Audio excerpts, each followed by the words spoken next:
జై జై శ్రీరామ్. మీరు చూస్తున్న వీడియో అనకాపల్లి జిల్లా రామకథ మండలం తట్టబండ జంక్షన్లో గల అయోధ్య నగరంలో రామమందిరం.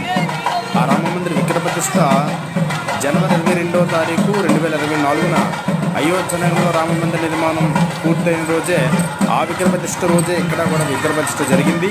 అందుకు గాను ఆ విగ్రహాలని జలావాసం చేయడానికి, నీటిలో ఉంచడానికి మాతృమూర్తులందరూ నిండుగున్న నీళ్లు స్నానపానాలు చేసి నిండుగున్న నీళ్ళు తీసుకొచ్చారు. అది దేవాలయం చుట్టూ తిరిగి ఆ విగ్రహాలపైన నీటిలో ఉంచారు. అది మీరు చూస్తున్న వీడియో. జయశ్రీరామ్. చాలా చక్కగా గ్రామస్తులందరూ చాలా ఆనందకంగా అయోధ్య రాముడి నిర్మాణం, మన రామాలయ నిర్మాణం ఒకేసారి, అక్కడ రాముడు ఒకేసారి కొలువు తిరిగాడు, ఇక్కడ రాముడు ఒకేసారి కొలువు తిరిగిన ఆనందంతో ఈ యొక్క కార్యక్రమం చాలా చక్కగా నిర్వహించారు ఆ గ్రామస్తులందరూ కలిసి. జై శ్రీరామ్. జై జై శ్రీరామ్.